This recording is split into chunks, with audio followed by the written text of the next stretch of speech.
Yo, what's up? Someone that's no one. Welcome back to another story time. I'm fresh off a 16-mile run. Let's fucking go. Yeah, that's right.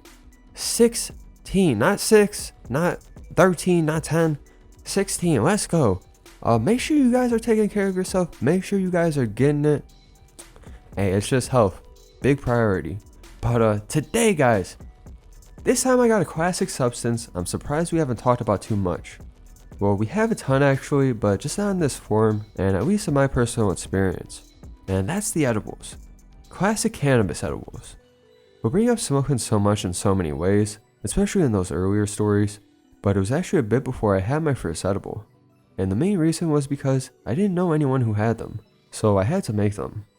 Which we're gonna dive into how this went down, and just how psychedelic my first experience was. First though, we're gonna lay some backstory and explain some things leading up to this. There's some previous videos you may want to check out, but they won't be necessary. But this will be a classic, so make sure to like and subscribe if you want to see more. But to start things off, I want to talk about the chapters, which I'm pretty sure this is the first video in chapter 2. If you guys don't know, we have a series of videos detailing my psychonautic journey, and I put each significant segment of it into these chapters and playlist, almost like it's going to be a book of sorts.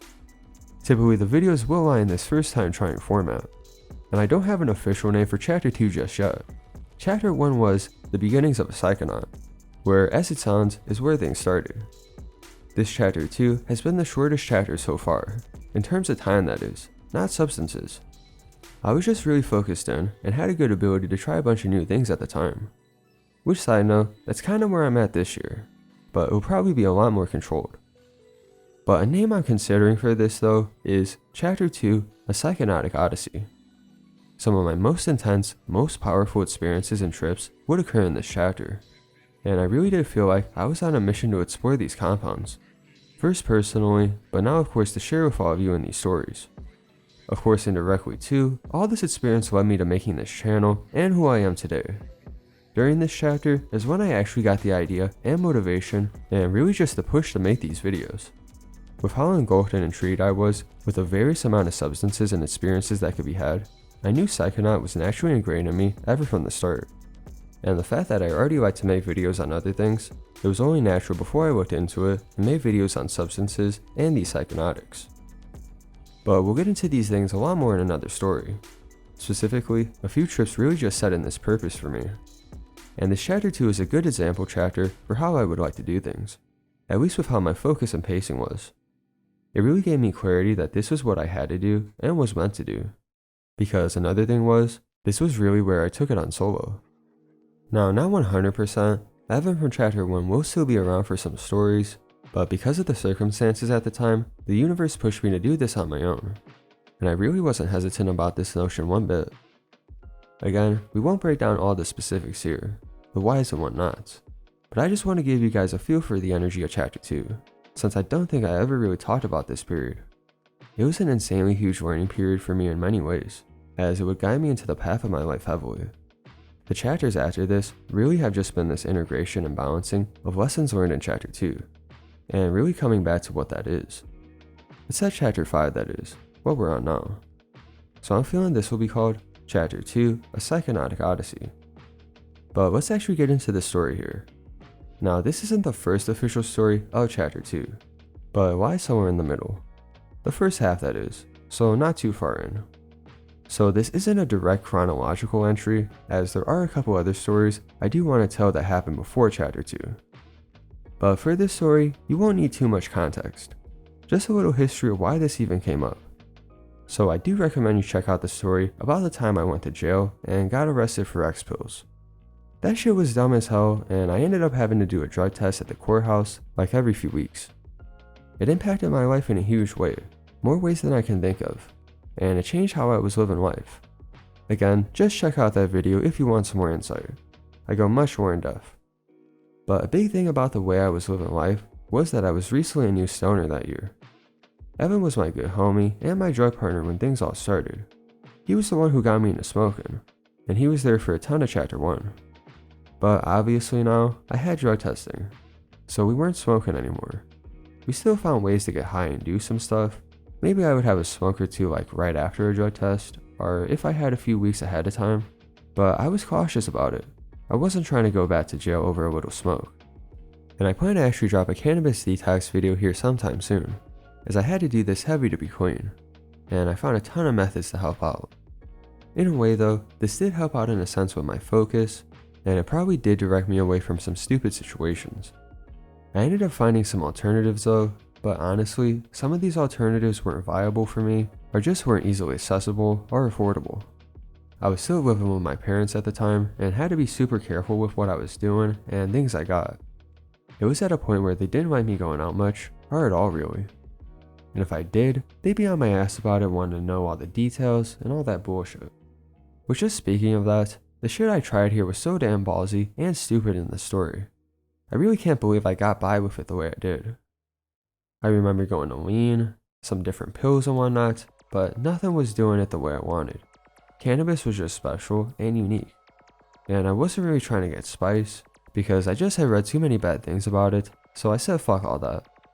Naturally though, all this bullshit just inspired more research, so I can find the best ways I can still enjoy my favorite substance. I mean, I literally got down to a T what my body's clock would be so I could pass a drug test. Cause thing is, it's just lit as fuck to smoke with the homies.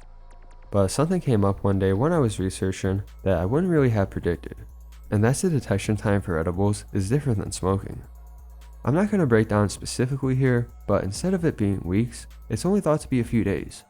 Something like 1 to 5 days for a urine test, which I guess it would be the opposite, that it would stay in longer. But I always played it safe and gave myself like a week. But this information just kind of blew my mind, and when I got the chance, I had to test it myself. And sure enough, I was good within a few days. So that was actually my main motivation for it. Before this, it really hadn't crossed my mind to try and do edibles. I mean, I knew they obviously existed, but literally no one had these hoes at the time. So I had just kind of given up at one point and forgotten about them. Smoking had been so good by itself. But of course, I tried to find some, but it just wasn't happening. Plenty of people to offer me weed, but none with edibles. These days it's so much more common and mass produced, you can find gummies really easily. Not too long ago, it was a rarity though. So I tried to see if some friends or someone would make them, but basically everyone ended up being a no-go. I wasn't going to chance using my oven in the kitchen because that shit would have just been way too obvious. Plus, the staple with edibles most people know about is some brownies. But fucking brownies can take hours to make, and I wouldn't have that type of time. So I did some digging at the crib, and found in our basement this ancient ass toaster oven nobody bothered with anymore. I knew it was my mom's from back in the day, but I really have no clue why we kept this shit. If I had to guess, it was probably from the 80s, possibly even older. In other words, nobody would be missing it, so you already know I had to snag it real quick. Now, I was still worried about the smell though. That's one thing that I really couldn't avoid, and it would fuck me up in the long run. Thinking back on it now, it probably would have been better to try and do it in our garage or out in the back somewhere. But at the same time, I would have had to try and hide shit out there, and it might have been too complicated. But I felt most confident with it in my room, which, just so dumb looking back, I don't know how I got by with this. I remember I got a bunch of towels, lighting some fucking candles, and all this dumb shit to try and cover any smell. And because I had never made edibles before this, I was just hoping to God that it wasn't gonna smell that strong. Which, man, edibles can fucking reek at times. Just as bad as smoking. But hey, I had a plan coming together, guys. I really wanted a cannabis experience by myself for a while at that point, but I wasn't gonna risk smoking at the crib, even if it was outside. It was just too risky with my stepdad, as he literally had these cameras set up all over the place. But just maybe, I could get by with some edibles in my room and say it was just some special herbal recipe I was making. Because that is one thing about me. I was, and still am, into a bunch of different herbs, supplements, teas, and a lot of health stuff. So it wasn't out of the ordinary for some odd looking dishes or smells to come up sometimes, at least from their point of view. But the last big thing I was concerned about was the timing. I wasn't trying to cook something for hours. I could just try and make something really quick when my mom took a nap or when nobody was home. I needed something I could do quick, and also something I can bail out on easily just to be ready for a worst case scenario. So I did some research on recipes and basically the simplest ones to do, and what came up are firecrackers. These are a classic quick make edible for cannabis. I won't explain how here, but it's really basic and just requires some crackers and peanut butter shred. Well, I use hazelnut in this case. And they're literally done in under a half hour, so I thought this would be perfect. Last thing I had to get was just a bit of weed, and Evan was more than happy to give me a gram for this. Some classic sour diesel, so I would be set to try this out. I had recently been watching a lot of that 70s show for the first time, and if you've ever seen it, in some episodes, they'll get absolutely blaze awesome hot brownies. So that was kind of the expectation and vibes I had going into this, which really, in all my experience, that's the perfect mindset to have. Just these kind of goofy ass stoner vibes, living life young as hell, blazed as hell, the vibes would just be lit. But one random weekday, I was just ready to take a chance. I did it in the afternoon, after doing what I had to get done for the day. I was also partially waiting for a good time to make them, but it finally came up and I got everything together. Now, one of the first things you have to do is decarve the weed, and this was really one of the most worrying parts, because it's probably the smelliest part. I measured out I think a 0.2 for the weed, as you don't need much with edibles. I stuck it in the toaster oven and began waiting. And I remember my heart just kinda sank after the first minute, cause it just started stinking hard, man, especially extra after like 3 minutes. So I ended up turning on a fan too, and I was just worried the whole time my mom was gonna get up and notice what was going on. And this was like the longest half-hour process ever, just so worried and filled with anxiety looking back. But after a minute of the smell being there, no one noticed anything. So I calmed down a bit, did what I had to do to make these crackers, and thankfully soon enough, they were done. And it was honestly a bit surreal to me that I just did this, and was even skeptical about it working. But I did the research. These things are very well known, so at the same time, there's no way I ended up with some bullshit. But I guess really the thing was, I didn't expect them to hit me like the way they did, how strong they would end up being. And even to this day, edibles I feel like can be very strong at times, very comparable to how I felt this night in ways, but just not with the same dosage. Which I feel like this is pretty awesome and stand out, as I don't get this from smoking as consistently. Maybe some strains, but it's more rare. Something about that conversion through the liver probably affects the cannabinoid receptors much differently. It usually ends up being much more psychedelic. But I had these crackers in hand and figured, let's do this. Let's just see how this is gonna be. Which I looked at the clock, it was around 3:30 and thought we'll see in about an hour. And these edibles are decent, they're a good taste, but you do use straight up weed instead of making canna butter, which is why I don't really make these anymore. It may make it harder to digest with the raw plant material, and I do kind of have a disaster story about that, but that's for a future story. But I thought they were fire, as the name suggests, and then just cleaned everything up, putting the oven and stuff in my closet. I didn't dare to open the door or stop trying to get the smell out, but eventually this just went to the back of my mind, and I think I went to go play some Hearthstone. While playing, I honestly forgot I ate them. I knew it would be different than smoking, but I really just felt with this how it can sneak up on you and come out of nowhere. It hit me after around 45 minutes, and I remember it started as this very small tingling sensation in my head, almost like this light ringing in the back of my mind, that quickly blew into this strong heavy stone feeling right from the get-go. Which I was just lit as fuck over it. Like yes, let's fucking go. These things work, and this is about to be fire as fuck. Not only am I gonna be high, but the edible experience can last up to 10 hours. So I had the rest of the night just to dive into whatever high is hell. Which for the rest of this, I'm mostly gonna focus on the effects of the edible high rather than what I actually did. At least chronologically, as there isn't a ton of context there. What I did was play some more games, watch that 70s show, did some more research, talked to some people on Discord, but a big highlight of my night was watching this one movie, A Girl Walks Home Alone at Night. It had been on my list for a while, and I think I was just browsing doing some research and the movie came up.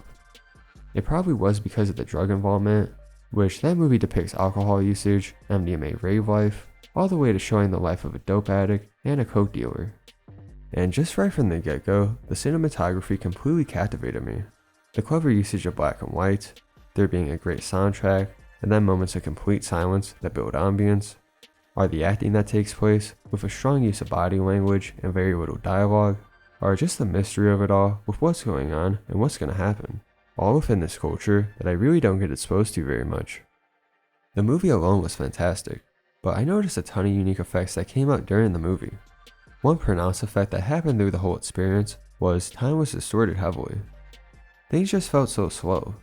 Like, I remember one scene in the movie where they're in the bedroom together and they put on this song. And this shit felt like 20 minutes no cap, when it wasn't even 5. On top of which, the music euphoria was nuts. Just nuts. Very feel good, and it really electrified my soul in ways, making me feel blessed to be alive and being able to experience that. You could say it was almost like a mini trip in ways, because it really did sum me up with a lot of positive affirmations and gave me a psychedelic mindset, and of course, some psychedelic-like effects. Like, it feels kinda weird to say this, but I almost felt like I was in the movie at points. Like, I was actually there as a live witness to everything that was happening. And I remember playing that scene and some other scenes over and over again, just reliving what it was like to be like in those moments. And I also did get some very strong pronounced visual effects, one of the strongest I've ever gotten from cannabis. I remember I would get some strong streaks of colors that would almost shoot off the screen at times. It would be in a dim fashion, but very noticeable. And when it happened, it was almost like it was shocking to me. A big factor would be what was happening in the movie. And this movie isn't just like Euphoria and drugs. It's a vampire movie, so there's scary moments, and it does venture into the dark side of substance use pretty heavily. Like, I won't say I knew what Buddy was going through being a dope addict with this. It's probably unimaginable unless you've actually lived through it yourself or had another opiate addiction, but I swear my mind was trying to match with what he was feeling. Probably some advanced processing of mirror imaging. Which, off of psychedelics, I feel like this is much more pronounced, being easily influenced by the things you're exposed to in the moment. Besides that, I physically felt incredible the whole time. I will say there was a heaviness to it, and if I wasn't prepared right, it very well could have knocked me out. I found myself couch locked in my seat more times than I can count, and on a level I never experienced before in my life. But I wasn't just about to waste this high going to sleep. My willpower wasn't going to let me. So of course, I just stayed up and enjoyed it. Then I would say there was some color enhancement. Overall things seemed a bit brighter and more alive. I also found myself in a few fits of giggles, especially when it came to watching that 70s show. Just good ass vibes. And eventually, I did get the chance to make some food. I think I kept it simple, had some chicken sandwiches, and then some fries. But you're probably wondering, no one, did you end up getting caught for this shit? Surely someone noticed something, right? Well, this first time and the first few times I did it, I was able to slide by somehow. My mom did eventually ask me like 4 or 5 hours into the experience what the smell was and if I cooked something. And I don't remember exactly what I told her, I think some Asian dish. But she didn't question it any further. Just said it stunk. Which honestly, she may have just been ignoring that it could have been weed. Or I just didn't want to believe that was happening. But I just don't know how she didn't know. She smoked when she was younger, and she did have medical, so she would occasionally smoke herself. She had this one strain, I think alien cookies, just stupid fire. But then again, with the candles and all that I had going on, some Febreze bullshit, maybe it just did kinda smell funky. Not exactly like weed, but just something with a smell. Of course though, this wouldn't be the only time I would want to have edibles, and I would end up getting a bit too cocky about the smell. Maybe I can hide it from them, but the big problem was when other people would come over, people more familiar with the smell. I knew eventually my stepdad found out about that shit, but never actually caught me doing it. He would call me out, but there would be no actual proof, other than the weed, which I was lucky to never have if he wanted to look around. Thing is, he just thought I was smoking in the room, which yeah, no signs of papers, wraps, a bowl, ashtray, or even lighters. So again, somehow I was able to slip by with this goofy shit for a while until I was in the clear. Which I want to explain what the clear was here. There will be plenty of other stories where I talk about the things going on in my life and why I did what I did. But that night I first did this, I went out of my room only to get food briefly and just really enjoy the night being stoned, as I really didn't get to do it too often at that point. I stayed up till like 1 in the morning, still fried, but not as heavy as it was before, as I was coming down. But I knocked out like a light and got a ton of sleep. I will say I did wake up feeling kinda foggy though, and that will still happen to me today at times with edibles. And I feel like it just isn't a mental fog, but also kind of a physical fog, like a thin layer of it. It's not debilitating, but it's something that is noticeable. But yeah, that's pretty much it for this story. I feel like it's not a story where a ton happened, but rather it was something new for me, with a ton of effects I was familiar with, but being presented in a much different way. It made me excited, because I had this new way to consume cannabis, and I could do it at the crib. It lasted a long ass time, plus I didn't even need much to make them. But the biggest thing being that time difference you get for drug testing compared to smoking. So that had me stoked in ways, which I don't remember my edible experiences like I have the first one. Of course there's some that stick out, but this first time experience was really special in ways, being so immersive. And I guess just because it was the first time. It further set in the notion that cannabis is my substance. And let me tell you guys, I do like my edibles. Probably like once a week or so though. They can be heavier and may not always provide me with what I'm looking for. Sometimes too much, sometimes not enough, sometimes a little off, and then doing it too often will fuck up your tolerance. It's all about finding that sweet spot. But anyways, we'll end it here for real. Again, welcome to chapter 2. Tons of bangers will be in this playlist, so stay tuned. If you like this, make sure to like and subscribe, comment what you want to see next, and check out the socials, the Patreon, and the Discord.